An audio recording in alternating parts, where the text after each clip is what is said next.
Next Level You, you'll hear that I transition a lot from Russia to the United States to Hong Kong, and in Chapter 5, we're traveling to India.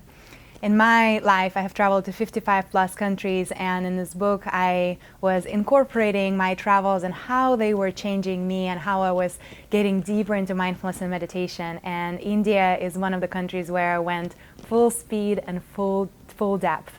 So Chapter 5, Far Away. When I arrived in New Delhi, all my senses were magnified at once. The number of people, cars, colors, spices, and noises were overwhelming. Jet lag helped because I was forced to slow down. Within a 24-hour window, I caught a train to Agra and back to see Taj Mahal. Once back in New Delhi, I checked into an Indian hotel that I have found on the internet with good reviews and an affordable price. Quickly, I learned that the reality of India was much different than what Google and the internet told me. There were no similarities whatsoever between what I thought I had booked and where I actually stayed. The 4-star reviewed hotel felt like a 1-star motel in a developing country. Because it was my first time in New Delhi and I had arrived at 1 a.m., there was no opportunity for me to look for something better. Surrender to circumstances took on a whole new meaning for me that night. India is like life itself. It gives you at least 2 choices. You can hate it and complain, but it will not change for you, or you can let go of your preferences and enter into flow. And by entering into flow, great mysteries unfold.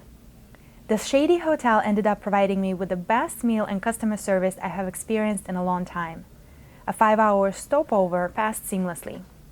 After almost 2 days since leaving home, I had finally entered the Sattva Yoga retreat located in the lower Himalayas, a short flight towards the northeast of New Delhi. My first training was like nothing I had expected. I thought I was going to India to meditate, be silent, and learn the origins and history of the yoga postures. Instead, I entered an emotional roller coaster with a full-on transformational experience and release of memories and traumas. I meditated a lot, but in the beginning, it was not the peaceful, silent experience I imagined.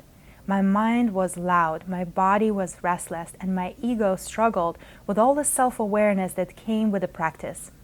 Luckily, the retreat was natural paradise. My worries and frustration melted away with a lightning speed. Here I share what other things that I thought and learned in India at that time.